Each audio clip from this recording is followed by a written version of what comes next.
A crença na realidade dos poderes mágicos do ser humano é um fator comum a todas as culturas. Não há povo, tribo ou civilização, desde os primórdios da história até os nossos dias, que não traga o relato de pessoas especiais ou possuidoras de segredos e técnicas que os tornam capazes de operar efeitos surpreendentes ou mesmo aparentemente impossíveis. A magia, de um modo geral, nada mais é do que a arte de causar efeitos visíveis a partir de causas invisíveis. O mago, a bruxa, o médium, ou o pajé, são portanto colegas de ofício, já que as leis mágicas pouco diferem entre si, apesar das diferenças culturais. O uso concentrado e determinado do pensamento, da emoção e da vontade constitui o material básico que permite ao mago atingir os efeitos que procura.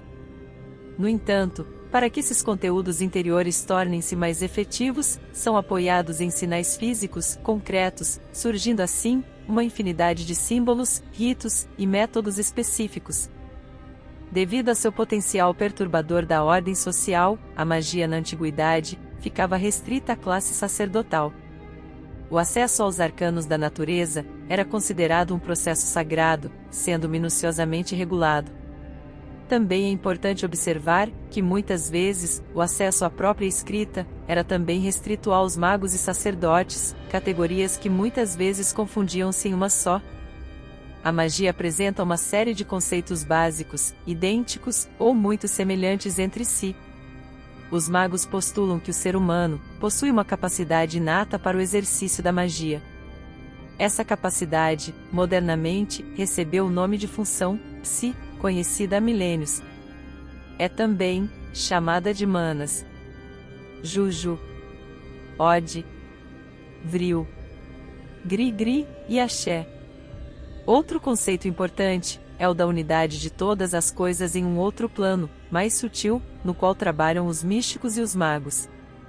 Esse campo, conhecido por alguns como plano astral, corresponde, em linhas gerais, a um conceito moderno de inconsciente coletivo, embora englobe muitas outras derivações. Por exemplo, é através desse plano que os magos podem ver cenas futuras ou passadas, como se estivessem próximas. Outro dado importante, e que também extrapola os limites do inconsciente coletivo, é o de que nesse mundo, os magos se encontram, convivem, e até duelam.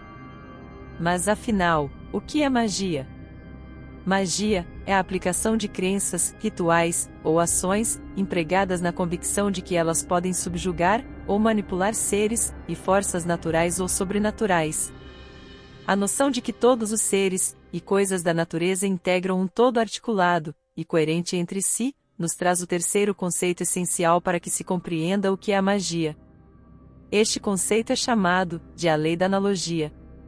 Esta lei mágica nos propõe que tudo no mundo possui um valor simbólico natural e intrínseco.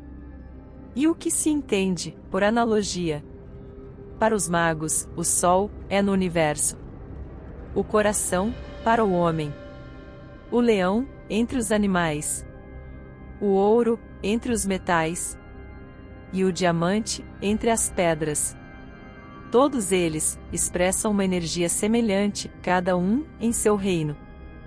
Essa concepção deriva da relação entre o microcosmo, representando o ser humano, e o macrocosmo, representado pela consciência universal, ou seja, o próprio universo. Essa concepção conclui que o homem representa no plano físico todas as potências espirituais do plano astral. Sendo assim, cada ser humano é um universo único, singular, mas que possui de forma individual o potencial de todos os poderes do cosmo e da própria divindade.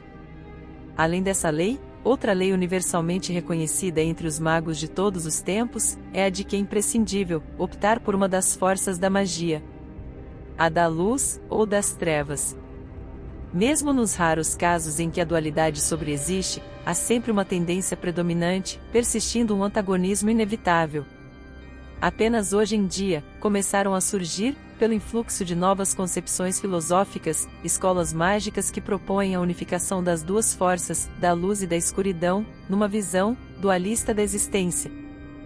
você deve estar pensando, neste exato momento, nos filmes, nas séries e nos desenhos animados que você já assistiu, achando que são apenas ficção científica ou apenas simples desenhos e filmes.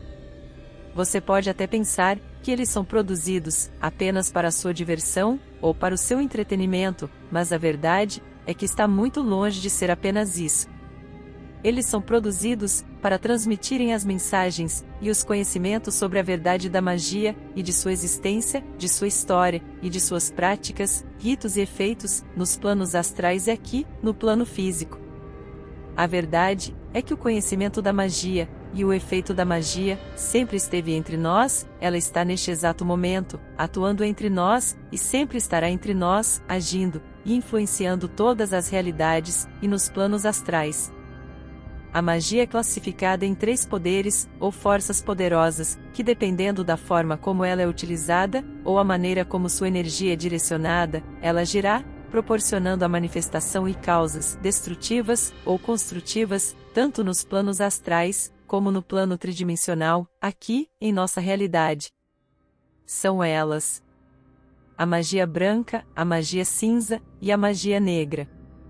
A magia branca tem sido tradicionalmente entendida como o uso da magia para propósitos altruístas, úteis, criativas, benéficas e principalmente para atrair forças e energias do plano astral para neutralizar os efeitos da magia escura. Assim também, a magia branca é vista e praticada com o propósito de atender os planos superiores em benefícios ao macrocosmo e do microcosmo. Podemos chamá-la de a magia da luz. A magia negra é usada para propósitos egoístas, prejudiciais, destrutivas, para domínios, práticas malignas e controles dos planos astrais, controles dos seres e controles sobre os mortais. A magia negra é a contraparte maliciosa e sinistra da benevolente magia branca. Assim, podemos chamá-la de a magia da escuridão. A magia cinza, também chamada de magia neutra, é a magia que não é realizada por razões especificamente benevolentes, mas também não é voltada para práticas completamente hostis. Como muitos outros aspectos do ocultismo, o que é denominado magia negra, magia branca ou magia neutra, depende muito de como ela será direcionada. A magia neutra demonstra que o mago, ele tem total consciência e domínio sobre todas as magias e principalmente sobre ambos os planos, tanto os planos invisíveis, que são os planos astrais, como os planos visíveis, o plano físico, o plano da mortalidade. O mago neutro, ele age de acordo com a natureza dos desejos, mas tem total liberdade de decisão sobre a ação das magias e das consequências e resultados da mesma. Esta magia também é dual, mas quem a domina tem a capacidade de transformá-la em magia negra, para fins destrutivos, ou magia branca, para fins altruístas. A magia branca mostra que o mago, ele pode exercer o seu poder de atuação, voltada para as práticas da criação, da sua evolução, e da manifestação dos desejos, tanto do Criador e da criação, influenciando todas as realidades, tanto para o benefício de si mesmo, para o benefício da humanidade, e para servir aos planos superiores. Este mago, ele pode exercer também o poder da magia negra, como todos os magos em sua magia, mas ele tem mais equilíbrio sobre ela, sem se deixar conduzir por sua ação ou influência. Este mago está mais propício ao serviço da luz do que ao serviço da escuridão, ou seja, ele está manifestando mais os desejos da luz, seguindo os planos da ordem maior. Ele tem que sempre manter o equilíbrio da dualidade, dentro de si e fora de si, e deve estar atento nos planos espirituais e aos efeitos da ação da magia negra. O mago que utiliza a magia negra, com mais frequência, tem total ou parcial mais domínio sobre esta energia, do que o domínio da magia branca ou neutra. Não que ele não possua magia branca, porque tudo depende da atenção, do foco, e de como a magia será direcionada pelo mago. Ele representa o lado oposto da magia branca, ele é dual, ou seja, ele se percebe mais como possuidor de poderes supremos, ele se sente totalmente livre e soberano, sendo capaz de olhar para os seus próprios interesses, em ambos os planos, no tridimensional e nas dimensões espirituais, com objetivos próprios, influenciado por essa magia, magia esta, que representa o outro lado da consciência universal, o outro lado da criação, ou seja, o outro lado da energia do Criador, ou universo. No Antigo Egito, a magia era personificada como o deus Heka. A magia era uma parte integrante da religião e da cultura que nos é conhecida através de um corpo substancial de textos, que são produtos da tradição egípcia. Embora a categoria magia tenha sido controversa para a egiptologia moderna, há um claro suporte para sua aplicabilidade na terminologia antiga. A magia no Antigo Egito era praticada tanto pela hierarquia sacerdotal letrada, quanto por fazendeiros e pastores analfabetos, e o princípio de Heka, a personificação da magia, era a base de toda atividade ritual, tanto nos templos quanto em ambientes privados. O princípio mais importante de Heka, ou seja, da magia, é centrado no uso do poder das palavras para fazer as coisas acontecerem. A crença antiga era a importância do uso das palavras. As palavras têm o seu papel ontológico vital, como a principal ferramenta usada pelo Criador, para trazer o mundo manifesto à existência. Como os humanos foram buscando entendimento, como sendo compartilhando uma natureza divina com os deuses aos homens, o mesmo poder de usar as palavras criativamente, que os deuses têm, é o mesmo poder da magia, que foi compartilhado com os humanos. A cabala prática no judaísmo histórico é um ramo da tradição mística judaica, que se refere ao uso da magia. Era considerada a magia branca, permitida por seus praticantes, reservada para a elite, que poderia separar sua fonte espiritual dos reinos do mal, se realizada em circunstâncias que eram sagradas. A preocupação de ultrapassar as fortes proibições do judaísmo à magia impura, garantiu que continuasse sendo uma tradição menor na história judaica. Seus ensinamentos incluem o uso de nomes divinos e angelicais para amuletos e encantamentos. Essas práticas mágicas da religião popular judaica, que se tornaram parte da cabala prática, que datam dos tempos da Talmud. A palavra magia tem as suas origens na Grécia Antiga. No século I a.C., o conceito grego de magos foi adotado para o latim, e usado por vários escritores romanos antigos, como magus e magia. O uso latino mais antigo conhecido do termo se encontra na Écloga de Virgílio, escrita por volta de 40 a.C., e que faz referência a ritos mágicos. Os romanos já tinham outros termos para o uso negativo de poderes sobrenaturais, como beneficus e saga. O uso romano do termo era semelhante ao dos gregos, mas colocava maior ênfase na aplicação judicial dele. Dentro do Império Romano, leis seriam introduzidas criminalizando coisas consideradas mágicas. Na antiga sociedade romana, a magia era associada às sociedades do leste do Império. O escritor do século I depois de Cristo, Plínio, o Velho, por exemplo, afirmou que a magia foi criada pelo filósofo iraniano Zoroastro, e que foi trazida ao oeste, para a Grécia, pelo mago Ostanes, que acompanhou as campanhas militares do rei persa, Xerxes. No período da Idade Média, no século I, os primeiros autores cristãos absorveram o conceito greco-romano de magia e o incorporaram ao desenvolvimento da teologia cristã. Esses cristãos mantiveram os estereótipos negativos greco-romanos já implícitos do termo, e os ampliaram incorporando padrões conceituais, emprestados do pensamento judaico, em particular, a oposição de magia e milagre. Alguns dos primeiros autores cristãos seguiram o pensamento grego-romano, atribuindo a origem da magia ao reino humano, principalmente a Zoroastro e Ostanes. A visão judaico-cristã era de que a magia era um produto dos babilônicos, persas ou egípcios. Os cristãos compartilhavam com a cultura clássica anterior a ideia de que a magia era algo distinto da religião adequada, embora traçasse sua distinção entre as duas de maneiras diferentes. Para os primeiros escritores cristãos, como Agostinho de Hipona, a magia não constituía meramente práticas rituais fraudulentas e não sancionadas, mas era o oposto da religião, porque dependia da cooperação de demônios, considerados os capangas de Satanás.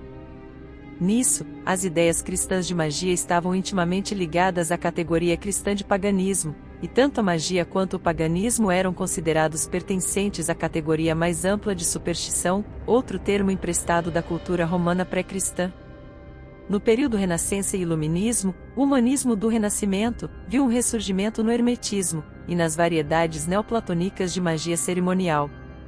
Por outro lado, viu também o surgimento da ciência, em formas como o destronamento da teoria ptolomaica do universo, a distinção da astronomia da astrologia e da química da alquimia. Durante o início do período moderno, o conceito de magia passou por uma reavaliação mais positiva através do desenvolvimento do conceito de magia natural. De acordo com o historiador Richard Kiekfer, o conceito de magia natural ganhou firmeza na cultura europeia durante os séculos XIV e XV, atraindo o interesse de filósofos naturais de várias orientações teóricas, incluindo aristotélicos, neoplatônicos e hermetistas. Muitas escolas orientais também influenciam o moderno pensamento mágico e constituem uma importante corrente filosófica dentro das ciências ocultas. Dentre elas, sobressaem-se algumas, principalmente as linhas tântricas, que utilizam a magia, o sexo e a meditação de forma integrada, para atingir as transformações interiores desejadas. Magia tântrica. Originárias da região da Caxemira, na Índia, as seitas tântricas remontam a tempos imemoriais e propõem uma visão do mundo baseada no culto ao deus Shiva e às forças femininas da natureza, principalmente a Shakti, a força sexual feminina, que permite ao adepto e sua parceira cavalgar o êxtase e abraçar os mundos. Magia da divisão. De forma geral, divide-se em duas linhas. A linha da mão esquerda, que trabalha com práticas sexuais concretas, e a da mão direita, que utiliza materiais simbólicos, como mandalas e mantras, para evocar a energia sexual do cosmo. O ponto comum entre elas é o trabalho sobre a Kundalini, que é o poder sexual que jaz mais ou menos adormecido em todo ser humano. As doutrinas tântricas constituem um importante elemento incorporado pelos magos modernos. Magia nas linhas africanas. Com a dispersão dos escravos negros pelo mundo, suas crenças nativas adquiriram diferentes matrizes e deram origem a vários tipos de religiões. Como um ponto comum entre elas temos o caráter da possessão, fenômeno psíquico no qual os deuses ou outras entidades manifestam-se no plano físico através dos fiéis. Nas Antilhas, principalmente no Haiti, originaram o voodoo, marcado por seu potencial mágico extremamente forte e mesmo agressivo. Tribos de outras regiões da África originaram, principalmente no Brasil, que ficou chamada de Umbanda, na linha da direita, e a Quimbanda, da linha da esquerda, entre outras derivações e suas associações. Pela diferença cultural e sentido pejorativo da magia, principalmente os ritos e religiões de matriz africana e indígena foram marginalizados, sofreram perseguições, e ainda recebem preconceito e hostilidade. Apesar da popularidade da Umbanda e da Quimbanda, a magia negra ficou associada para os adeptos da Quimbanda, e a magia branca, associada aos adeptos da Umbanda. Mas o que ocorre, são categorias mistas e união de algumas práticas entre ambas, de maneira que elas atuam no campo da magia cinza, ou seja, da magia neutra, para o benefício da humanidade, e ao serviço do Pai Supremo, conforme apresentada neste estudo, sobre os mistérios da magia. Chegamos ao final deste estudo. Espero que todos tenham gostado deste ensinamento sobre a magia. Lembre-se que a magia não é uma ilusão, e nem uma ficção, ela é real, e você tem acesso a ela. Será você quem vai decidir se vai se tornar um mago com o domínio da magia escura, ou um mago a serviço da magia da luz. Já, para se tornar um mago com as habilidades de equilíbrio e controle da magia neutra, a magia cinza, que são poucos que chegam neste nível superior, e quando chegam, eles experimentaram as duas linhas da magia, até se evoluírem o suficiente e estarem prontos para se aproximarem do estado de consciência mais da fonte da divindade, a fonte de toda a criação, ou seja, se tornando um só com o Criador e experimentando o Criador. Obrigado por sua participação. Um forte abraço. Até o próximo vídeo.